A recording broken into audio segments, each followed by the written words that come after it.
অনেক ক্লায়েন্টের দেখবে ডিমান্ড থাকে যে হাইলাইট করব, অথচ কালারটা খুব ন্যাচারাল একটা শেডের মধ্যে আসবে, যেন গ্লোবালের মতো দেখতে লাগে। তো সেই ধরনের ডিমান্ডগুলো তো আমাদেরকে পূরণ করতেই হবে। হাইলাইট করব অথচ গ্লোবালের মধ্যে একটা ন্যাচারাল লুক আমাদেরকে আনতে হবে। সেক্ষেত্রে কি করবে, যে ব্লন্ডারটার সাথে তোমরা ভলিউম দেবে, হেয়ারের টেক্সচার অনুযায়ী তোমরা ডেভেলপারটা দেবে, 30ও দিতে পারো, 40ও দিতে পারো।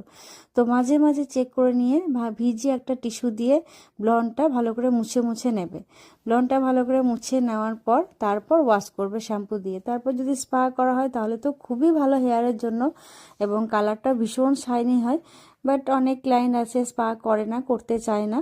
তো এটা দেখো, নো স্পা, নো মানে সিরামও দিইনি, জাস্ট লুকটা দেখো। আর ক্লায়েন্ট তো ভীষণ ভীষণ হ্যাপি। ও যদিও এখানে থাকে না, বাইরে থাকে, বাইরে থেকে এসে আমার কাজ পছন্দ হয়েছে, করেছে।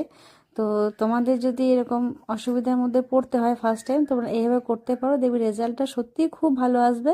এবং ন্যাচারাল একটা শেডের মধ্যে ক্লায়েন্টেরও অসুবিধা হবে না, তোমাদের অসুবিধা হবে না। ভিডিওটা ভালো লাগলে অবশ্যই লাইক কমেন্ট শেয়ার করো। আজকের মতো আমি আসছি দেবজানি, টাটা।